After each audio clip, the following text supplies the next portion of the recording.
할렐루야, 길동교회 양육 프로그램 성경지리에 참여하신 여러분들을 주님의 이름으로 환영합니다.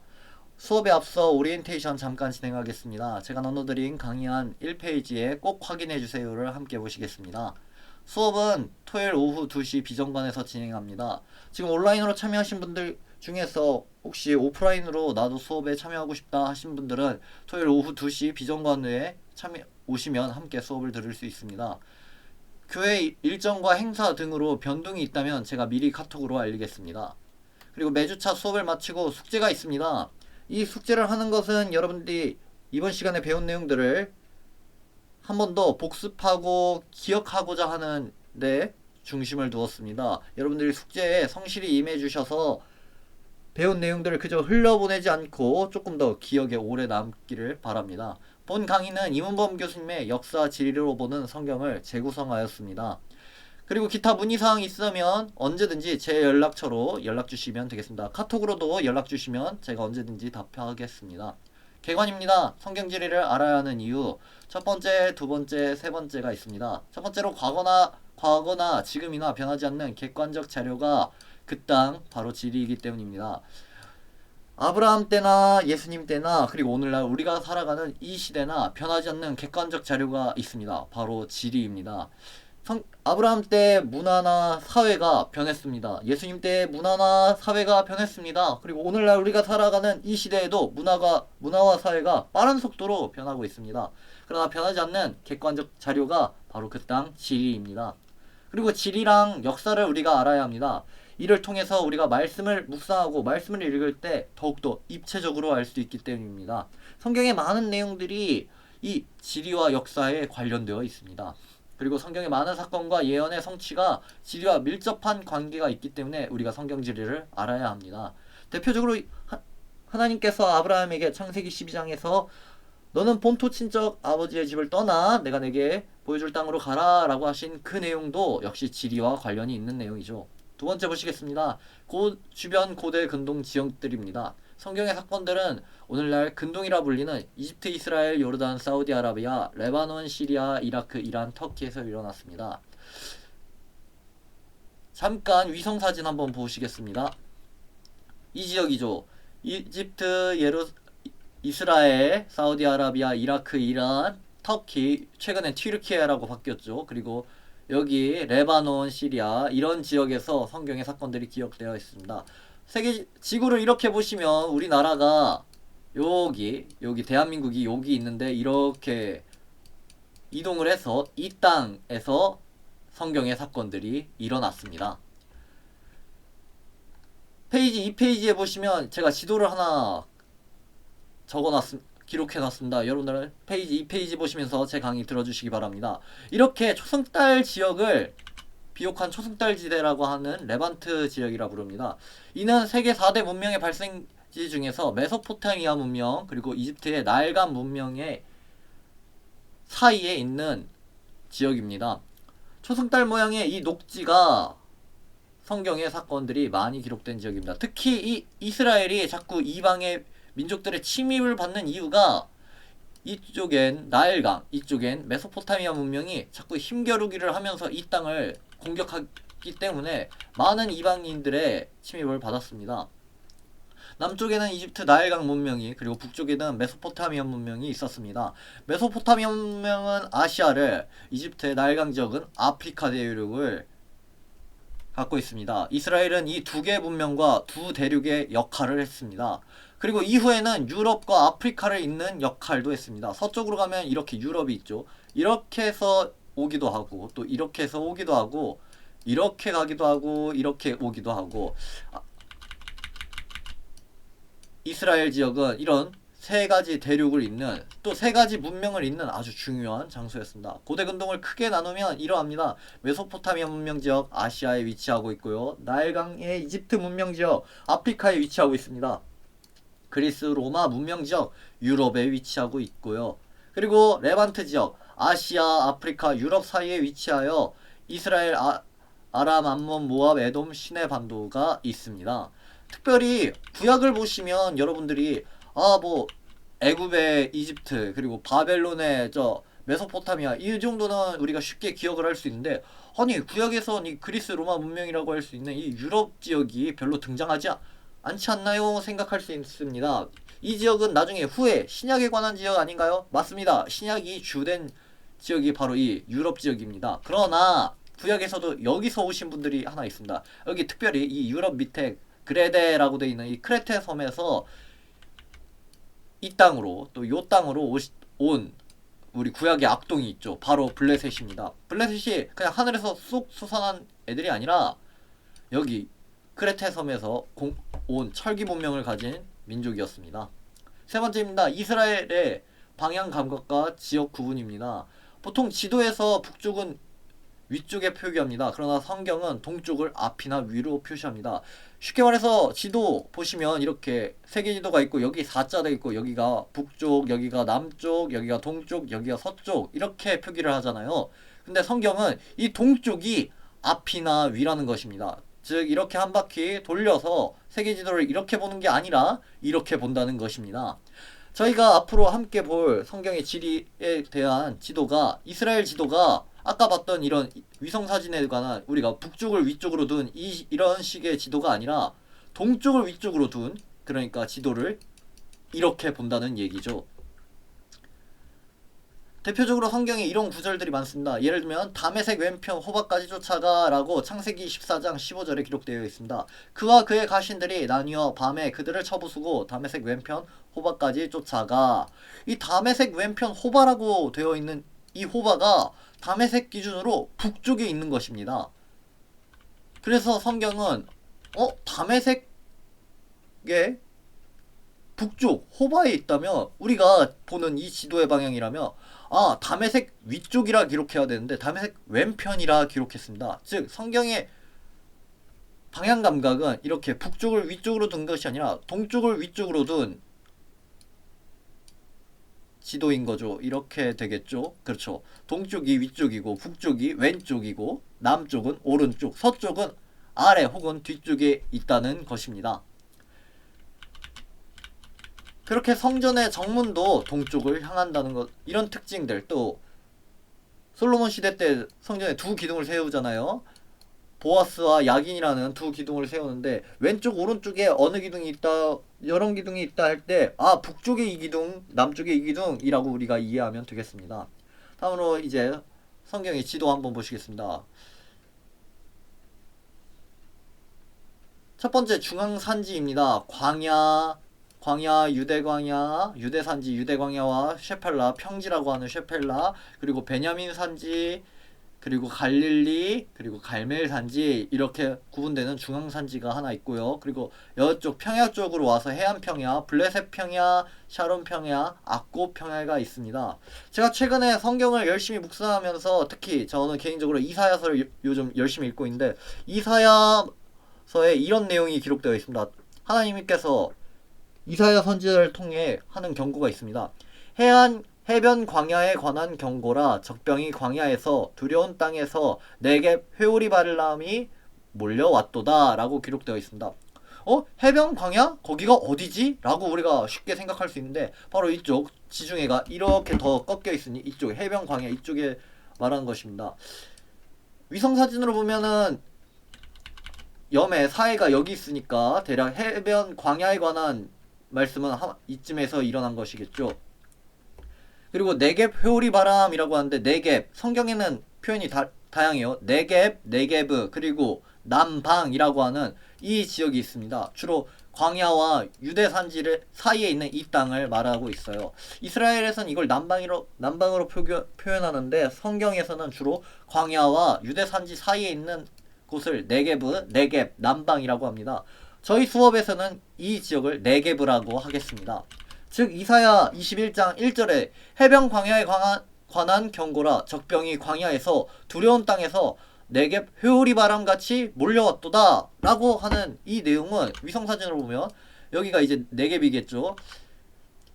해변 광야에 이 땅에 적병이 네겝 회오리 바람같이 막 몰려올 것이다 라는 그런 경고입니다. 우리가 성경에 대한 이런 내용들을 볼 때 이런 지리에 대한 이해가 있어야 더욱더 풍성한 이해가 있다는 것입니다. 다시 해안 평야에 관한 설명하겠습니다. 블레셋 평야, 샤론 평야, 아굽 평야가 이렇게 해안 평야에 위치합니다. 또 요단 계곡입니다. 요단 계곡 이 지역이죠. 요단 계곡 이렇게 잘 안 보이는데 요 선이 요단 강입니다. 위성 사진으로 보면 요 지역이죠. 요단 강. 요단 계곡은 이제 아라바 광야, 염해, 그리고 요단 계곡, 갈릴리 바다, 훌라 분지, 그리고 가장 높은 산 헤르몬 산이 이렇게 위치하고 있습니다. 요단 동편은 이제 이 요단 계곡을 건너 이 요단 동편을 이야기하고 있습니다. 에돔, 모압, 암몬, 길르앗, 그리고 바산과 아람이 있습니다. 그리고 이 이렇게 중앙산지를 나누는 세 기점이 있는데 하나가 이스라엘 골짜기, 그리고 다른 하나가 네게브입니다. 아까 네게브가 광야와 유대 산지 사이에 있는 땅이라고 했잖아요. 그런 식으로 네게브가 이 중앙산지를 구분하는 하나의 기준점이 되기도 합니다. 밑으로 넘어가서 성경지리에 관한 도로를 보시겠습니다. 이 땅에서 사는 사람들이 그냥 이 땅이 평평하지 않아서 막 그냥 오고 싶은 대로 가고 싶은 대로 이동한 게 아니라 이 주로 도로를 따라 이동했습니다. 특히 여기 요단 계곡 이 지역 이렇게 갈색으로 되어 있는 이 지역은 산악 지역이어서 여기를 쉽게 건너오고 이동하기가 힘들었습니다. 특별히 남북으로 나눠진 도로와 동서로 나눠진 이런 도로들을 활용을 했습니다. 한번 보시겠습니다. 특별히 남과 북에 관한 도로입니다. 밑에서부터 해변길, 족장의 도로, 왕의 대로입니다. 여기가 여기가 북이죠. 첫 번째 해변길부터 보시겠습니다. 남쪽에서부터 이집트에서 가사로, 해안 평야로, 그리고 아벡으로, 무깃도로, 이스라엘 평야로, 와디 아르벨로, 갈릴리 바다로, 그리고 훌라분지, 그리고 다메섹, 바벨론까지 이어지는 이 해변길이 있습니다. 해변길은 고대 근동 여러 문화권을 연결하였으며 군사도로로 자주 활용되었습니다. 특별히 열왕기 기록에 이제 북이스라엘이 아수르의 침공을 받아 멸망하잖아요. 아수르가 어디 있냐? 아까 위쪽 지도에 아수르가 이 지역에 있는데 아수르가 북이스라엘을 공격하러 올 때 여러분들 같은 경우면 바로 이쪽 위쪽에 살았으니까 이렇게 해서 공격할 것 같은데 아수르는 그렇게 오지 않습니다. 아수르는 이 비옥한 이 초승달 지역 이 길을 따라 이렇게 해변길을 따라 이렇게 공격합니다. 좀 더 크게 보자면 이렇게 해서 이쪽 해변길을 따라 이렇게 이스라엘을 공격한다는 얘기죠. 이 해변길을 따라 아수르가 진격해서 이스라엘을 공격하는 것은 이렇게 도로를 따라 이동하는 것이 군사적으로 아주 좋은 방법이기 때문입니다. 다음으로 왕의 대로입니다. 위쪽에 있는 왕의 대로, 동쪽이죠. 동쪽에 있는 왕의 대로입니다. 요단 동편 왕들에 의해 건설된 왕의 대로는 요단강 동편에 위치하여 이쪽 끝에 엘랏, 에돔, 모압, 암몬, 길르앗, 바산, 다메섹, 바벨론까지 연결되어 있습니다. 해당 대로에 관한 기록이 성경에 있습니다.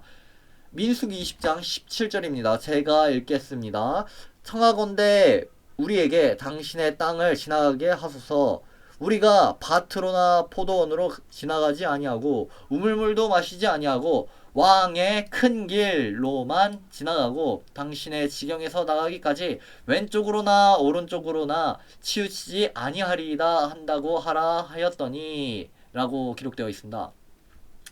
해당 내용은 이제 모세가 광야를 지나 이제 약속의 땅 가나안으로 이스라엘과 함께 이동하는 내용인데 모세가 이제 쭉 가다가 에돔 왕에게 서신을 보내는 내용이 이 내용입니다. 에돔이 이 지역이죠. 에돔 왕, 우리가 이렇게 가나안 땅 들어갈 거야. 근데 우리가 그냥 이 길 없는 이렇게 오기에는 너무 힘드니까 우리가 이 국제도로인 이 왕의 대로로 지나갈 건데 어쩔 수 없이 너희 땅을 지나가야 된다. 근데 우리가 지나갈 때 조용히 곱게 지나갈게. 왼쪽으로나 오른쪽으로 치우치지 않고 우물물도 마시지 않고 밭이나 포도원으로 지나가지 않고 왕의 길로만, 이 왕의 대로로만 지나갈게 라고 하는 내용이 민수기 20장 17절의 내용입니다. 다음으로 족장의 도로입니다. 가운데 있는 이 족장의 도로, 앞선 두 국제 도로보다 성경에서 중요시하는 도로가 바로 이 족장의 도로입니다. 아브라함, 이삭, 야곱 그리고 이스라엘 사람들이 가장 많이 이용하던 족장의 도로입니다. 여기서부터 이제 세겜, 실로, 베델, 미스바, 라마, 기브아, 예루살렘, 베들레헴, 헤브론, 브엘세바 이쪽이죠. 세겜, 실로, 베델, 미스바, 라마, 기브아, 예루살렘, 베들레헴, 헤브론, 브엘세바까지 연결하는 길입니다. 관련 구절 제가 읽겠습니다. 사무엘상 15장 34절, 사무엘상 16장 4절입니다. 이에 사무엘은 라마로 가고 사울 기브아 자기 집으로 올라가니라. 사무엘상 16장 4절입니다. 사무엘이 여호와의 말씀대로 행하여 베들레헴의 이름에 성읍 장로들이 떨며 그를 영접하여 이르되 평강을 위하여 오시나이까 라고 기록되어 있습니다. 일단 사무엘상 15장의 내용은 이제 사무엘이 하나님의 말씀으로 아말렉 사람을 다 진멸하십시오 라고 사울에게 말을 했습니다. 사울이 그 말을 들었을까요? 안 들었을까요? 안 들었죠. 사울은 아말렉 사람들을 무찔렀지만 그들이 갖고 있었던 소와 양과 아무튼 좋은 것들을 보고 이거는 진멸하면 안 되겠다. 이거는 남겨야 되겠다 라고 하나님 말씀에 순종하지 않은 사건이 사무엘상 15장의 내용이죠. 그렇게 일이 벌어지고 사무엘이 사울을 나무라고 그리고 사무엘은 라마로 가고 사울은 기브아로 갔다라는 내용이 사무엘상 마지막에 34절의 장면입니다. 이어져 16장으로 와서 여호와 하나님께서 사무엘에게 내가 사울을 버렸다. 새로운 이스라엘의 왕을 세울 거다. 라고 하면서 너 베들레헴으로 가봐라 라고 하십니다. 그때 사무엘이 베들레헴으로 그냥 가면 되잖아요. 근데 사무엘이 그때 이렇게 말합니다. 사무엘상 16장 2절입니다. 사무엘이 이르되 내가 어찌 갈 수 있으리까 사울이 들으면 나를 죽이리이다 하니 여호와께서 이르되 너는 암송아지를 끌고 가서 말하기를 내가 여호와께 제사를 드리러 왔다 하고 라고 합니다. 하나님께서 사무엘에게 이렇게 말씀하시는데 왜 사무엘은 내가 어찌 갈 수 있겠습니까? 라고 왜 이렇게 이야기하는 걸까요? 그 이유는 이 족장의 도로와 큰 관련이 있습니다. 아까 족장의 도로가 세겜에서 실로, 베델, 미스바, 라마, 기브아, 예루살렘, 베들레헴, 헤브론, 브엘세바를 연결하는 길이라고 했죠. 사무엘이 라마로 갔고 사울은 기브아로 갔고 하나님은 여호와 하나님은 베들레헴으로 사무엘이 이동하라고 하셨습니다. 사무엘이 나이가 많아서 이 산지 지역을 뚫고 베들레헴으로 가기엔 너무 무리가 있다는 거죠. 사무엘은 이 족장의 도로를 따라 쭉 가야 되는데 베들레헴까지 가야 되는데 중간에 가다가 기브아에 들렸을 때 사울이 어찌하여 오셨습니까? 물었을 때 내가 하나님 말씀 듣고 새로운 왕 세우러 가 라고 하면 이거 사울이 당연히 사무엘을 죽이겠죠. 그래서 사무엘이 염려해서 사무엘상 16장 2절에서 이렇게 말한 겁니다. 그때 하나님께서 내가 여호와께 제사를 드리러 간다 라고 말을 하라고 알려주셨습니다. 그렇게 사무엘이 베들레헴으로 잘 이동을 합니다. 이런 내용들을 우리가 그냥 사무엘 얘 믿음이 약해졌나? 이렇게 보시면 안 되고 이런 도로에 관한 지리적인 이유가 있었다는 것을 우리가 이해해야 합니다. 그리고 이런 남과 북을 연결하는 도로만 있는 것이 아니라 동과 서를 연결하는 도로가 있습니다. 이쪽부터 시작합니다. 길랏 라모 이쪽이죠. 그리고 첫 번째, 두 번째, 세 번째, 그리고 네 번째입니다. 여기 점선으로 되어 있는 이 도로입니다. 첫 번째 도로입니다. 길르앗, 벳산, 이스라엘 해변길을 향하는 이스라엘 골짜기 길입니다. 두 번째, 분우엘, 아담, 디르시, 세겜, 사마리아 해변길까지 이어지는 에브라임 산지길이고요. 그리고 세 번째, 암몬, 여리고, 라마, 베토론, 아얄롬, 욥바까지 이어지는 베냐민 산지길이 있고, 그리고 네 번째로 보스라, 염곡, 아랍, 브에세바, 그랄, 가사까지 이어지는 네게브 길이 있습니다. 신명기를 보면 이제 요단 동편을 정복했다는 내용이 기록되어 있고, 이제 여호수아가 요단강을 건너서 이 가나안 땅을 정복하는 내용이 있는데, 그때 어떻게 왔냐? 그냥 산 뚫고 왔냐? 아닙니다. 산 넘어온 게 아니라 이 세 번째 길, 이 베냐민 산지길을 이용해서 이동을 했습니다. 여리고를 지나서 이동을 한 거죠. 이스라엘의 기후 또한 우리가 알아봐야 합니다. 제 이 컴퓨터 파일이 좀 깨져서 이게 잘 안 보이는데, 여러분들 제가 나눠드린 강의한 대로 보시면 되겠습니다. 이스라엘의 기후는 건기, 여름과 우기, 겨울로 나뉘어집니다. 이때 중간에 봄과 가을, 이 계절이 바뀌는 전환기적인 계절이 있습니다. 이스라엘 서쪽은 바다, 지중해가 있고 동쪽은 광야입니다. 위성사진 보면 이쪽, 서쪽이 이쪽이죠. 여기 지중해에 큰 바다가 있고요. 동쪽은 이렇게 큰 광야가 있습니다. 그래서 비구름이, 물이 증발해서 비구름이 생기는데 동쪽에 생기지 않고 서쪽에 생기는 겁니다. 지중해에서, 이 바다에서 비구름이 형성돼서 이스라엘 동쪽으로 향합니다. 서쪽에서 와서 동쪽으로 갑니다. 아라비아로부터 동쪽에서는 건조하고 더운 바람이 불어옵니다. 이렇게 비구름이 형성돼서 오다가 여기 산지 이 지역에서 구름이 뭉게뭉게해서 오다가 산에 부딪혀서 비가 이 지역에 주로 내립니다.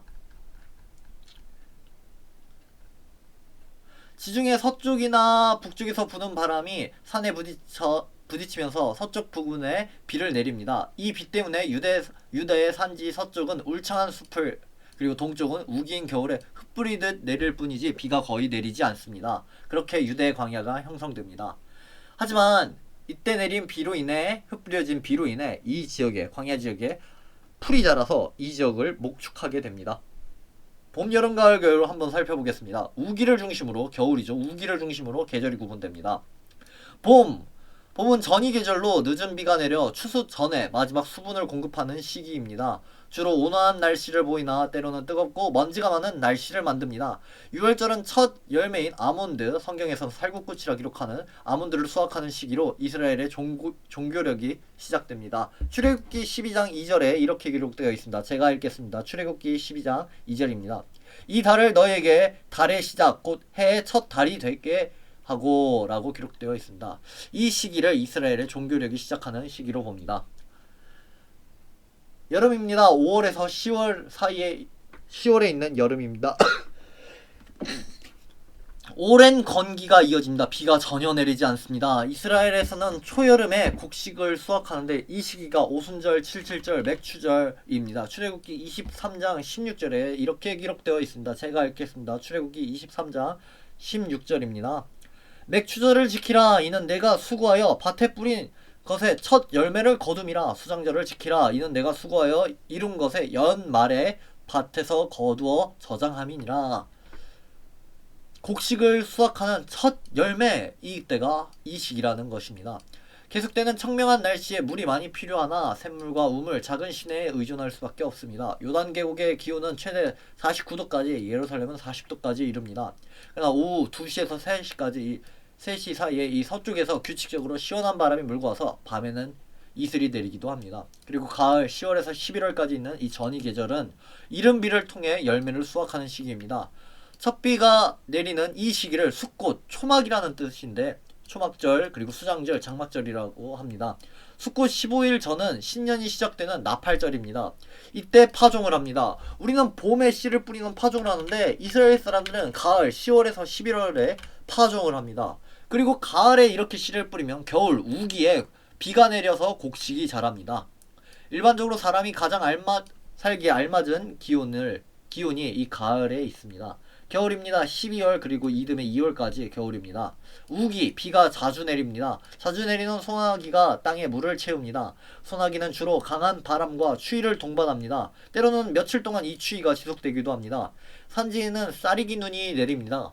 우기에는 춥고 습하며 살아가기 힘들지만 그래도 이때 내린 비와 눈이 농사를 가능하게 하고 다가오는 여름을 살아가게 하는데 필수적인 물을 공급합니다. 그래서 사람들이 이를 기뻐합니다. 땅에 대한 내용도 우리가 살펴보겠습니다. 지질입니다. 이스라엘 대부분은 석회암으로 이루어져 있습니다. 석회암의 강도와 강수량의 차이 때문에 다양한 지역이 형성되어 있습니다. 석회암은 자르기가 쉬워서 돌로 된 집이 많습니다. 반면 나무가 잘 자라지 않아서 나무로 된 집은 귀한 집입니다. 그래서 레바논의 백향목으로 지은 집이 궁전이 됩니다. 석회암은 강알칼리성의 물을 만들어냅니다. 이 물이 우리 식생활에 영향을 많이 끼치죠. 이스라엘 사람들에게 많은 영향을 끼칩니다. 왜냐면 이 강알칼리성의 물을 많이 마시면 산성이 강한 위가 상하게 됩니다. 자꾸 알칼리성의 물이 들어오니까 위가 산성인데 이게 자꾸 중화가 돼서 상하게 된다는 것입니다. 또 혈관이 막히는 일이 자주 일어나니 추가적으로 산성을 먹어서 이 일을 중화시켜야 합니다. 그래서 하나님이 이곳에 레몬나무와 포도나무를 잘 자라나게 하십니다. 강알칼리성의 석화염 물을 이 레몬나무와 포도나무의 열매로 중화시키도록 하신 것입니다. 이러한 식생활이 성경에는 자주 기록되옵니다. 디모데전서 5장 23절이죠. 이제부터 물만 마시지 말고 내 위장과 자주 나는 병을 위하여는 포도주를 조금씩 쓰라. 이스라엘 사람들이 자꾸 포도주를 마시는 내용이 성경에 기록되어 있습니다. 그 지역 사람들이 포도주를 자주 마셔요. 근데 왜 그러냐? 이 포도주를 마심으로 강알칼리성의 물만 마시지 말고 포도주를 마심으로 이 위장이 상하는 일을 막고 또 혈관이 막히는 일을 막으라 라고 하신 것입니다. 이때는 중류법이나 뭐 이런 술을 제조하는 기술이 많이 발달되지 않아서 그렇게 독한 도수의 술이 있지는 않았습니다. 바울이 이렇게 말한 이유는 알칼리성의 물만 먹으면 위장병이 걸리기 쉽기 때문에 산성이 있는 포도주를 권한 것입니다. 그래서 이스라엘은 안식일마다 포도주를 마시는 의식을 합니다. 이스라엘은 고도차가 굉장히 큽니다. 헤르몬산, 아까 북쪽에 끝에 있던 헤르몬산이죠. 여기 북쪽 끝에 헤르몬산이 있는데 이 산의 높이가 무려 2814m에 이릅니다. 우리나라로 치면 한라산 정도 되는 높이라고 여러분들이 생각하시면 되겠습니다. 그리고 여러 산들의 높이가 굉장히 높아요. 해발 1000m에서 800m 사이에 이런 산들이 질비해 있습니다. 그에 반해 갈릴리 바다라든지 염해는 해수면 기준으로 오히려 밑에 있기 때문에 굉장히 이 고도 차이가 높습니다. 그리고 이스라엘의 농업을 보시겠습니다. 이스라엘의 주업은 농사와 목축입니다. 모세가 말한 젖과 꿀이 흐르는 땅, 이게 목축과 농업을 의미합니다. 이 땅은 정말 이런 모습을 잘 보여줍니다. 특별히 농업입니다. 신명기 8장 7절에서 10절까지는 이 가나안의 7가지 대표 식물이 나옵니다.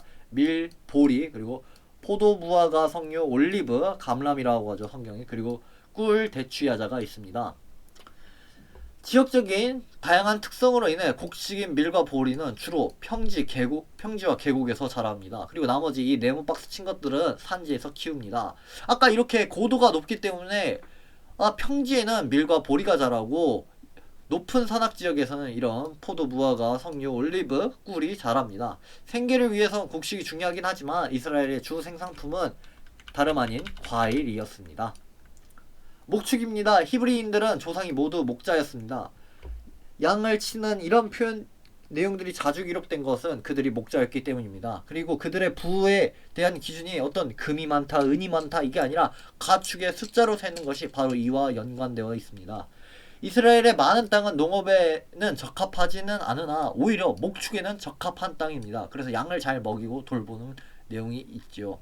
여기까지가 이 땅에 대한 개관에 관한 내용입니다. 농업에 관해서 한 가지 제가 빼먹은 게 있어서 추가로 알려드립니다. 농업 부분 우리가 살펴봤는데, 목축까지 살펴봤는데, 성경에 이에 관한 구체적인 내용이 기록되어 있는 본문이 있습니다. 함께 하박국 3장 함께 보시겠습니다. 하박국 3장 17절부터 19절입니다. 제가 읽겠습니다.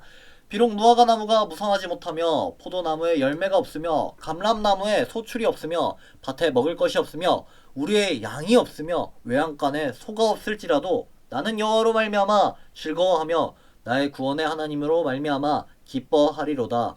주 여호와는 나의 힘이시라. 나의 발을 사슴과 같게 하사 나를 나의 높은 곳으로 다니게 하시리로다. 이 노래는 지휘하는 사람을 위하여 내 수금에 맞춘 것이니라. 아멘.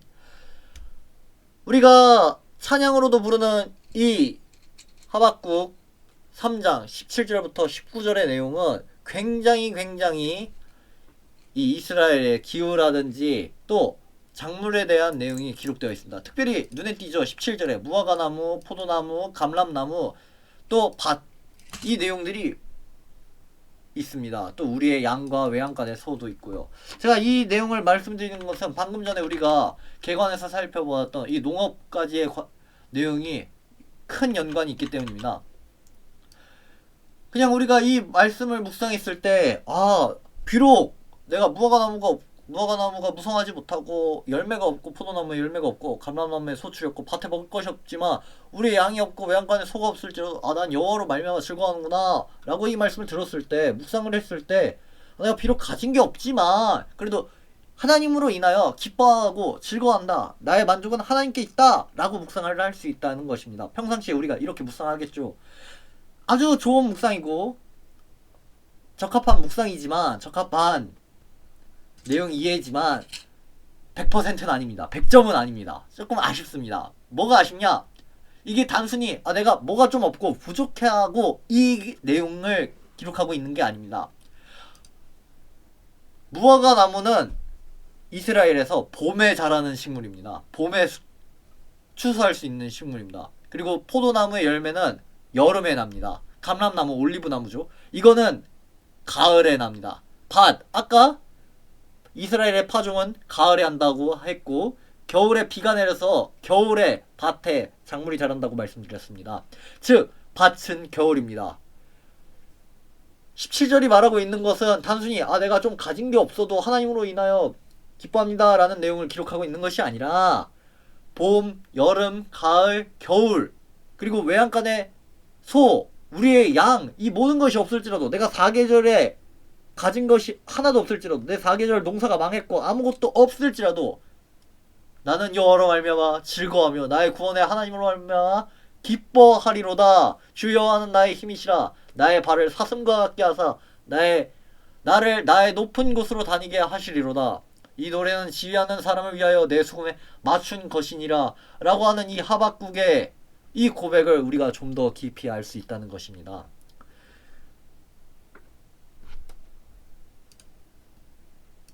잠시 쉬시고 창세기 내용 살펴보시겠습니다. 창세기 내용 살펴보시겠습니다. 인류의 시작과 형성입니다. 창세기에 초반에 기록된 내용들이 많이 있죠. 예를 들면 에덴 동산에 대한 내용, 그리고 노아의 방주에 관한 내용, 이런 또 바벨탑에 대한 내용, 이런 흥미로운 내용들이 정말 많습니다. 하나 아쉽게도 확실한 증거나 구체적인 이런 내용들이 없어서 우리가 이에 대한 내용들을 추정할 뿐입니다. 특별히 유튜브에 많이 이런 내용들이 있는데 정말 조심하셔야 합니다. 뭐 노아의 방주를 뭐 찾았다, 내가 에덴 동산을 발견했다 하는 그런 유튜브들이 있는데 정말 조심하셔야 합니다. 그 유튜브가 주장하는 내용이 사실이 아닐 가능성이 너무 높습니다. 혹시 정말 그런 내용들을 듣고 진짜일 것 같은 내용들은 제발 한번 그 구글이라든지 인터넷에 검색하셔서 학술 자료가 많은지 한번 보시기 바랍니다. 학술 자료가 많다는 것은 그게 정말 객관적인 증거가 어느 정도 있기 때문에 이런 근거가 있다고 우리가 받아들일 수는 있겠지만, 그러지 않은 작품들이 많으니 제발 유튜브나 어디 인터넷에 떠도는 것들은 좀 조심해 주시길 바랍니다. 그래도 그냥 이렇게 하고 넘어가면 너무 재미없으니까 제가 한 가지 흥미로운 거 하나 가져왔습니다. 에덴 동산에 관한 흥미로운 하버드 대학 교수의 주장입니다. 창세기에 기록된 여러 강들이 있죠. 에덴 동산 기준으로 여러 강들, 유브라데와 히데겔강, 그리고 비송강과 하윌리아 땅의 구스, 이런 강들을 언급하는 거에 대해서 이 하버드 대학의 교수가 에덴 동산이 어디 다른 숨겨진 동네가 아니라 바로 이 예루살렘, 이 이스라엘 땅이 아닐까라고 하는 것입니다. 그가 기혼강과 비송강이 이 나일강의 이 강의 두 줄기 이곳으로 보았고, 또 유브라와 히데겔을 유라테스강과 티그리스강으로 생각하여 그 사이에, 그 가운데 있는 이 예루살렘, 이스라엘이, 이 가나안 땅이 에덴 동산 아닐까라고 추정하는 내용이 있었습니다. 에덴 동산 이야기가 끝나고 이제 하나님이 홍수로 세상을 심판하였습니다. 노아와 그의 가족, 그리고 방주에 탄 동물들은 생명을 보존하였습니다. 이후 방주가 아라랏산에 도착하였습니다. 아라랏산은 성경의 많은 구절들과 여러가지 것들을 참조하였을 때 유라데와 티그리스 강의 상류, 터키 동부와 아르메니아 지역에 있는 것으로 추정합니다. 티그리스 강의 상류, 한 이 지역이죠. 위성사진 한번 보시겠습니다. 제가 지도를 이렇게 거꾸로 했는데, 좋아요. 우리 이렇게 위성사진 지도가 있고 이 지역에서 이 지역쯤이죠. 그러면 대략 이 지역쯤에 아르메니아, 터키 동부와 아르메니아 지역, 터키가 여기 있으면 튀르키예가 여기 있으면 아르메니아가 여기 있고, 요 지역쯤에 아라라산이 요거 하얀 거, 아라라트 산이라고 요즘에는 기록되어 있다. 요 지역 즈음이 노아의 방주가 있었던 곳이 아닐까 하는 추정입니다. 노아의 후손은 생육하고 번성하여 사방으로 퍼져나가야 했습니다. 하나님이 그렇게 명령하셨기 때문이죠. 그러나 인류는 신 아래 넓은 평지에서 만나서 벽돌을 굽는 기술과 또 역청, 천연 아스팔트죠. 이것을 다루는 기술을 익히고 공동체를 만들었습니다. 하나님이 사방으로 퍼져나가서 살라라고 했는데 오히려 그와 반대로 모여서 살기 시작했습니다. 하나님은 이런 인류의 교만함을 간과하지 않고 언어를 혼잡하게 하심으로 흩으셨습니다. 이 신할 땅에서 모여 살던 이들을 언어를 흩으셔서 셈의 족속들이 아시아로, 야벳의 족속들이 유럽으로, 그리고 함의 족속들이 아프리카로 이동하게끔 하나님이 흩으셨습니다. 창세기가 이 내용을 11장까지 기록하고 이제 12장에서부터 유명한 인물이 등장합니다. 바로 아브라함이죠. 창세기 주역으로 그가 등장합니다. 그는 하나님의 부르심을 받고 가나안 땅으로 들어갑니다. 가나안 지역은 함의 네 번째 아들 가나안이 살던 땅이며 아시아와 아프리카를 잇는 교량이었습니다. 교량, 다리라는 말이죠. 아브라함이 어느 방향에서 들어왔는지 확실하진 않으나 가나안 동쪽 길르앗 산지에서 요단강을 넘어 디르샤를 거쳐 세겜으로 들어왔을 것으로 추정합니다. 근거는 그의 자녀들이, 후손들이 이 길을 따라 이동하기 때문이죠. 예를 들면 야곱이 왜 이 길로 갔을까? 혹시 아브라함이 가나안 땅으로 들어왔을 때 이 길로 이동했기 때문에 그의 후손들이 이 길을 따라 이동한 게 아닐까라고 추정을 합니다. 아브라함이 가나안으로 들어와 처음으로 하나님의 약속을 받은 장소는 세겜입니다. 여기 9페이지 밑에 이 사진이 있죠. 이게 세겜 사진입니다. 세겜은 이스라엘의 예배처가 되었습니다. 세겜은 이스라엘 남부로 놓인 등줄기 산맥 가운데 위치합니다. 어깨라는 의미입니다. 세겜이라는 말이 어깨입니다. 세겜 이꼴 어깨입니다. 왜 어깨냐? 지금 이렇게 산 두 개가 마치 어깨처럼 보이잖아요. 그래서 세겜 이 땅은 어깨다 라고 이름을 붙인 겁니다. 북쪽에는 에발산이, 남쪽에는 그리심산이 있습니다. 북쪽이 왼쪽, 남쪽이 오른쪽이죠. 이 두 산 사이에 동서로 난 골짜기를 따라 서쪽으로 가면 해변길이, 동쪽으로 가면 넓은 들판이 나옵니다. 세겜 들판은 남북을 연결하는 도로가 됩니다. 아브라함이 이렇게 이동을 해서 세겜, 이 어깨, 이 땅에 왔다는 거죠. 이렇게 남북도로가 있고요. 지도 보시면서 계속 내용 듣겠습니다. 아브라함은 이제 세겜에서 베델로 향합니다. 그리고 점점 남쪽으로 가다 네게브, 남방 네게브 지역에 옵니다. 네게브의 토양은 절반이 황토, 절반이 사막 지역입니다. 근데 절반이 사막이니까 비가 내리지 않으면 금세 반이 황토였지만 비가 내리지 않아 이 사막 지역이 한 번에 이 땅에 자라난 작물들을 다 없애고 땅에 황폐하게 됩니다. 비가 내리지 않는 이 기근은 정말 살기가 힘듭니다. 그래서 아브라함이 어쩔 수 없이 애굽으로 내려간 것입니다. 아브라함이 애굽에 도착했을 땐 이미 세 개의 피라미드가 완공되었던 시기입니다. 아브라함이 애굽으로 내려가서 그 안에 사라를 내 누이입니다 라고 했던 것은 여러분들이 어떻게 이렇게 형편없는 남자가 있어 라고만 그렇게 질타하지 마시고 그의 이런 상황을 좀 알아주셨으면 합니다. 아브라함은 목자고 이렇게 저 머나먼 땅에서 걸어서 이렇게 왔는데 집이 있었으면 얼마나 높은 집이 있었겠습니까? 한 5층 집은 보지도 못했겠죠. 근데 애굽에 가니까 물이 없어서 애굽에 가니까 이렇게 아브라함 눈에 하늘 높이 솟은 이런 피라미드가 3개나 있는데 바로가 얼마나 위협적으로 보였겠습니까? 아브라함은 다시 애굽에서 올라와서 네게브에서 족장의 길인 산지 능선을 따라 북쪽으로 올라갑니다. 산지가 양을 키우기에는 적합했지만 많은 무리의 양을 키우기에는 이 초지가 부족했습니다. 이에 목자들 간에 다툼이 있었고 특별히 아브라함과 롯의 목자들 간에도 이런 다툼이 일어났습니다. 아브라함은 양보했고 롯은 자기 눈에 보이기 좋은 소돔과 고모라 땅으로 이렇게 이동을 하죠. 자식처럼 여겼던 롯이 떠나고 외롭고 힘든 시기에 아브라함에게 축복의 언약이 주어집니다. 그리고 이후 창세기 14장에서부터 전쟁의 내용이 기록되어 있습니다. 성경에 나오는 첫 번째 전쟁이자 또 국제적인 전쟁입니다. 그돌라오멜의 군대가 시날과 엘람 등 머나먼 곳에서 이 소돔과 고모라를 공격하러 옵니다. 이곳이죠. 이곳에서 쭉 해서 이렇게 가나안 땅으로 온 것입니다. 그리고 다시 돌아오는 이 길의 길이가 무려 4,000km 되는 굉장히 기나긴 긴 원정길입니다. 이렇게 먼 거리를 그돌라오멜이 꼭 와야만 했던 이유는 소돔과 고모라에 있는 소금 때문이었습니다. 소돔과 고모라는 이런 소금이 있다는 암염이라고 하죠. 바위 소금. 이것이 있다는 이런 지리적 이점을 이용해서 소금으로 갑질을 했습니다. 이걸 못 참고 그돌라오멜이 원정대를 이끌고 공격을 한 것입니다. 마침 룻이 살고 있었는데 그는 이런 연합군의 원정으로 인해 단까지 납치되어 갑니다. 아브라함은 룻을 기업 무르는 자이기 때문에 룻을 구하려 원정을 나아갑니다. 고엘, 기업 무르는 것은 하나님의 정의를 표현하는 정신입니다.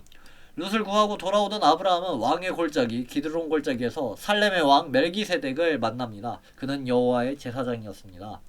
아브라함은 전쟁을 승리로 이끌고 많은 노획물을 얻은 다음 하나님이 이 모든 것을 주셨음을 고백하는 의미에서 11조를 바칩니다. 11조를 바치고 멜기세덱과 예배한 장소는 모리아 산으로 추정합니다. 왜냐하면 창세기 22장에서 하나님이 아브라함에게 모리아 땅으로 가서 내가 일러준 한 산으로 가라 라고 명령하십니다.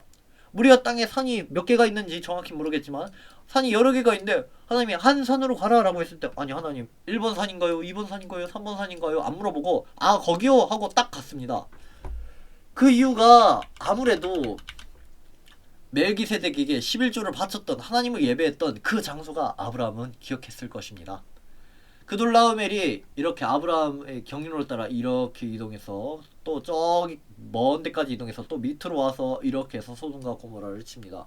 아니 아브라함은 이렇게 해서 이렇게 왔는데 왜 그돌라오멜은 이 길을 따라오나요? 그것은 두 가지 이유가 있습니다. 아브라함처럼 이렇게 올 수도 있었지만 첫 번째 여기 산악지역이 너무 험했고 두 번째 그냥 바로 소돔과 고모라를 공격하는 것보다 소돔과 고모라가 도움을 요청할 수 있는 다른 이러한 지역들을 미리 공격한 다음에 소돔과 고모라를 공격하는 것이 이게 전략적으로 유용한 전술이기 때문입니다. 만약 소돔과 고모라를 그돌라오멜이 공격하고 둘이 팽팽하게 맞서고 있는데 이때 소돔과 고모라를 도와주는 다른 곳에서 그돌라오멜의 뒤나 옆을 공격한다면 그들은 굉장히 난처했을 것입니다. 그래서 먼저 그들을 도울 수 있는 손과 발을 자른 다음 소돔과 고모라를 공격한 것입니다. 아브라함에 이어서 이제 두 번째 족장 이삭이 등장합니다. 창세기 22장은 아브라함이 이삭을 데리는 사건이 기록되어 있습니다. 아브라함은 당시 브엘세바에서 거주했습니다. 남방 네게브 글자 옆에 있는 브엘세바입니다. 브엘세바에서 거주하였습니다. 그는 여호와 하나님의 말씀을 듣고 이삭을 브엘세바에서 예루살렘 모리아 산으로 약 60km 이동합니다. 하나님은 그의 예배를 받으셨습니다. 아브라함은 이 일을 경험하고 지명을 여호와 이레라고 붙입니다. 아브라함은 여호와 신앙을 가지고 있는 자기 자신 중에서 며느리를 얻기 원했습니다. 리브가가 그에게 걸맞는 여인이었습니다. 리브가를 며느리로 삼고자 했습니다. 사실 리브가 너 내 며느리 해라 이런 게 아니죠. 여러분들이 아시다시피 그의 종이 내가 우리 주인의 며느리를 구해오겠습니다 하고 낙타 10피를 끌고 이 지역으로 이동하잖아요. 그때 이 물을 내게만 마시는 게 아니라 이 낙타에게도 주는 그 사람이 우리 주인의 며느리가 될 거다라고 하는 그 내용이 창세기에 기록되어 있죠. 그렇게 리브가와 이삭이 만나게 됩니다. 리브가가 그 종에게 물을 주고 또 낙타에게도 물을 주는 그 장면이 창세기에 기록되어 있습니다. 여기서 추가로 하나 말씀드리고 싶은 게 있는데 리브가 생각했을 때 우리가 리브가 뭔가 좀 여리여리하고 호리호리한 그런 이쁘장한 아가씨겠구나 생각을 합니다. 요리요리하고 호리호리한 아가씨겠구나 생각하는데 절대 이런 게 아닙니다. 리브가는 아무래도 최소한 덩치가 있고 근육이 있는 하체가 강한 그런 여인일 것입니다. 전도사님 무슨 소리예요? 리브가 이쁘고 몸매 좋은 그런 여자 아닐까요? 아닙니다. 절대 아닙니다. 그럴 수가 없습니다. 왜냐? 그 아브라함의 종이 낙타 10피를 데리고 이 땅으로 오는데 자기와 낙타에게도 물을 마시게 하는 그 여인이 우리 주인의 며느리가 될 거다라고 생각을 했잖아요. 근데 낙타가 물을 얼마나 마시냐면 낙타 한 마리당 물을 100리터를 마십니다. 100리터. 우리 교회 정수기에 뭐 있는데 정수기 이런 통 있잖아요. 여기 물 들어가는 물 들어가는 이 정수기통 이게 20리터인가 되지 않나요? 제 기억에 20리터였는데 정수기통이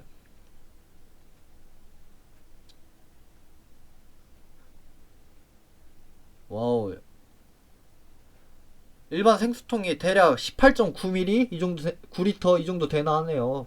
뭐 대충 20리터 정도 되는데 낙타 한 마리가 이거를 5개씩 마십니다. 즉 100리터 마신다는 거죠. 그리고 낙타가 10마리였으니까 1000리터 1000리터 1000kg라는 거고 1000kg면 1톤인데 1톤이 되는 무게를 우물에서 이렇게 한번 이렇게 왔다 갔다 할 정도로 건강한 여인이라면 아무래도 요즘 시대에 생각하는 그런 몸매가 좋은 여인은 아니고 굉장히 건강한 여인이었을 거다. 리브가는 우리가 그렇게 생각을 할 수 있을 것 같습니다. 오늘날 네게브는 이스라엘 남부 대부분을 지칭합니다. 그러나 성경에서는 제한된 의미로 유대의 산지와 광야 사이를 말합니다. 네게브 서쪽 그리고 지중해와 브엘세바 사이에는 해발 고도가 높지 않은 분지입니다. 네게브 서쪽 이쪽이죠. 이쪽에 브엘세바 사이에는 고도가 높지 않은 분지입니다. 그러나 동쪽은 비교적 높은 산지의 넓은 분지로 되어 있습니다. 동쪽은 이쪽이죠. 넓은 산지의 분지로 되어 있습니다.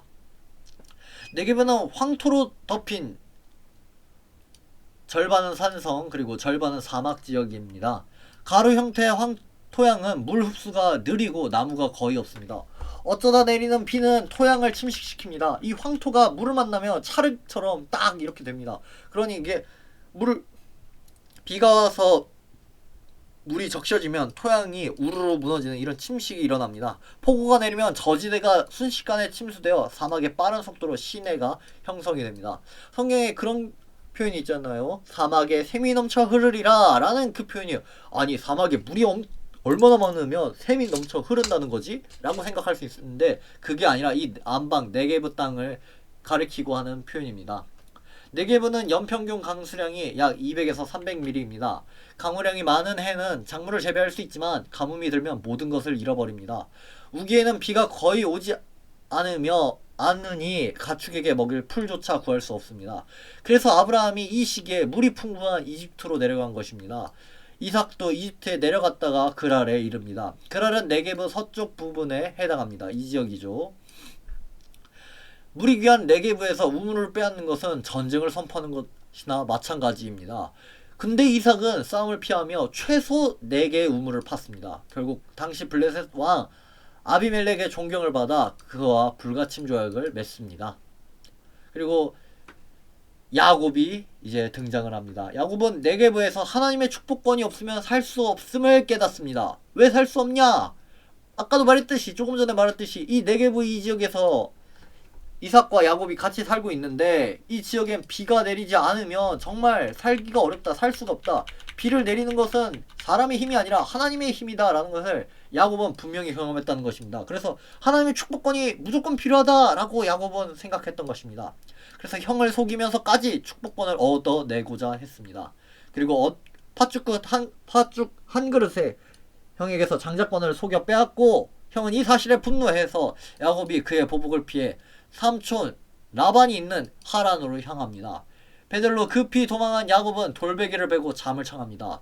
여기 브엘세바에서 이렇게 쭉 이동해서 베델로 왔다는 것입니다. 이때 천사가 사닥다리를 오르락 내리락 하는 이 광경을 보게 되고 하나님께 서원을 합니다. 하나님 제가 무사히 돌아오면 제단을 쌓고 11조를 드리겠습니다 라고 서원을 하고 야곱은 하란으로 향한 길을 계속해서 나아갑니다. 야곱이 도착한 바단 아람은 하란 근처였습니다. 쭉 이동해서 바단 아람 이 위쪽이죠. 바단 아람으로 갑니다. 하란 근처였습니다. 하란과 가나안의 브엘세바는 먼 길로 약 800km 20일 정도 되는 거리입니다. 야곱은 삼촌 라반으로 인한 모진 고생을 겪은 후 20년 만에 대가족을 이끌고 가나안으로 귀환합니다. 귀환 중 야곱은 성경의 역사에 길이 남는 지명을 하나 남기는데, 외삼촌 라반과 언약을 맺은 곳 길르앗이라는 증거의 무더기, 이 이름이 훗날 길르앗이 됩니다. 길르앗 산지에서 야복강을 따라 내려오면 강이 한 장소를 굽어 흐르면서 혹 같은 모양의 요새가 만들어집니다. 야곱은 이곳에서 여호와의 군대를 보고, 군영들이라는 뜻으로, 여기 좀 흐린데 마하나임, 우리 청년부 이름이죠. 마하나임이라는 지명을 붙입니다.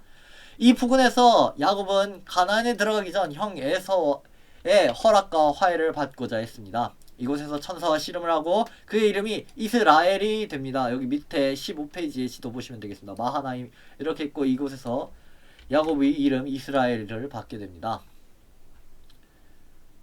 야곱은 형을 만난 후 잠시 요단강 계곡에 위치한 언덕에 머물며 이곳에 초막을 칩니다. 이 초막들이라는 단어가 히브리어로 숫곳인데 이곳 지명이 됩니다. 초막절을 상징할 때도 이 단어를 그대로 사용합니다. 여기 이스라엘 밑에 15페이지 지도 보시면 이스라엘 마하나임 있고 이스라엘 있고 이거 숫곳이 있죠. 야곱 가족은 금 100을 주고 산 세겜 부근의 땅에서 한동안 거주합니다. 야곱은 이곳에서 첫 제단을 쌓고 예배합니다. 어라, 여기서 잠깐 느낌표. 야곱이 하나님께 아까 서원을 어디서 했죠? 맞아요, 베델에서 했어요. 하나님, 제가 무사히 돌아오면 어디서 하나님께 제단을 쌓고 예배를 드리겠습니다. 베델에서 제단을 쌓고 예배를 드려야 했는데, 야곱은 세겜 근처에서 첫 제단을 쌓고 예배를 합니다. 이곳이 신약에선 수가성이 됩니다. 그런데 세겜에서 살던 야곱의 가족에게 심각한 문제가 발생합니다. 왜 문제가 발생했을까요? 맞아요, 자기의 서원을 지키지 않은 거죠. 족장 하몰의 아들 세겜이 야곱의 딸 디나를 강간한 사건이 일어납니다. 이에 야곱의 두 아들 시므온과 레위가 세겜을 멸한 뒤 야곱은 보복이 두려워 재빨리 족장의 길을 따라 베델로 향합니다. 베델로 왔던 것은 그냥 쭉 따라서 다시 돌아온 것이 아니라, 아버지가 사는 그 지역 브엘세바로 간 것이 아니라, 혹은 훗날 정착지인 헤브론과 기랏 야르바로 간 것이 아니라, 왜 베델에서 멈췄냐? 바로 그것은 서원이 기억났던 것입니다.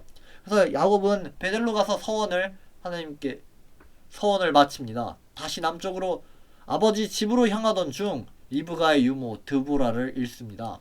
야곱은 그를 장사 지낸 뒤 통곡의 상술리 나무라는 뜻으로 알룬 바굿이라 이름 짓습니다. 성경에 드보라가 또 유명한 사람 하나 나오죠. 사사기에 여성 사사 드보라가 있습니다.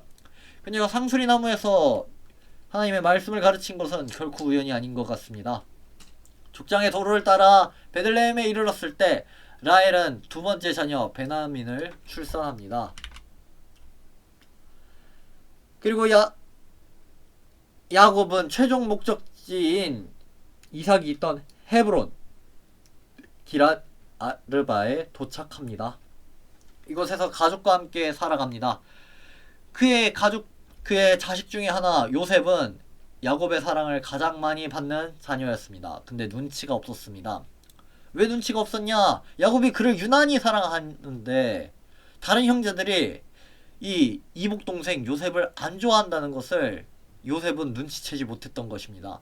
형들이 자신을 안 좋아하는 것을 눈치를 못 채니까 자꾸 형들이 듣기 안 좋은 소리를 요셉이 합니다. 아, 형, 내가 오늘 꿈을 꿨는데 열 집단이 내게 절을 하더라. 형, 내가 꿈을 꿨는데 별들이 내게 절을 하더라. 자꾸 이런 소리를 하는 것입니다. 형들은 이런 꿈 이야기를 들으니까 너무 싫고 자꾸 이 요셉에 대한 미움이 더 커져만 가는 겁니다. 그러다 일이 일어납니다. 야곱이 요셉에게 심부름을 시킵니다. 형들이 이 세겜으로 양을 치러 갔다. 너가 형들에게 가서 안부를 알아와라 라고 야곱이 요셉에게 일을 맡깁니다. 야곱이 이렇게 자기가 사랑하는 아들 요셉에게 일을 맡긴 것은 이 세겜이라는 땅이 아까 조금 전에 자신의 딸 디나가 강간당한 사건이 있었고, 또 더군다나 시므온과 레위가 이 지역 남자들을 다 죽인 그런 무서운 일이 있었잖아요. 근데 이곳에 지금 형들이 그들이 양에게 풀을 먹이려고 갔으니 얼마나 아버지 된 입장에서 야곱이 걱정이 많았겠습니까? 그래서 야곱이 요셉을 보내어 그들의 안부를 물어보러 한 것입니다. 요셉은 형들이 양떼를 세겜보다 더 북쪽인 도단으로 데려간 사실을 확인하고 도단으로 향합니다. 세겜에서 도단으로 향합니다. 도단으로 형들이 간 것은 유목민들이 풀을 따라 이동하기 때문입니다. 여름에는 남쪽까지 갔다가 겨울에는 북쪽으로 올라갑니다. 따라서 형들이 지금 양들에게 풀을 먹이러 간 이 시기가 겨울임을 우리는 알 수가 있습니다. 우기가 시작되니 야곱의 아들들은 요셉의 형들은 신선한 풀을 얻기 위해 북쪽, 세겜보다 더 북쪽인 도단으로 향한 것이죠. 도단은 이스라엘 골짜기와 샤론 평화를 잇는 주요한 도로에 위치하였고, 이 도로를 따라 이제 해변길을 따라 쭉 가면 이집트까지 갈 수 있습니다. 형들이 요셉을 죽이려 할 때 이스마엘 상인들이 길르앗 산지에서 해변길을 따라 애굽으로 내려가고 있었습니다. 유다의 제안에 의해 요셉은 이스마엘 상인들에게 팔렸고, 그리고 요셉은 이 해변길을 따라 이동하는 이스마엘 상인들로 인하여 애굽으로 가게 됩니다. 그리고 애굽의 시위대장의 집에 팔렸으니 요셉이 팔려간 그 지역은 애굽의 수도였을 것입니다. 여기까지가 1강의 내용이었습니다. 이어서 욥기부터는 다음 시간에 함께 공부하겠습니다. 강의 들으시느라 고생 많으셨고, 제가 알려드린 내용 한번 기억하시고 또 안내해드린 대로 숙제를 꼭 하시고 숙제를 제출해 주시면 감사하겠습니다. 숙제는 제게 직접 제출해 주셔도 되고, 혹은 사진으로 찍으셔서 카톡으로 제게 보내주셔도 되겠습니다. 고생 많으셨습니다, 여러분. 한 주 동안 주님의 말씀을 붙잡고 승리하는 우리 길동교회 되기를 간절히 소망합니다. 수업 마치겠습니다. 감사합니다.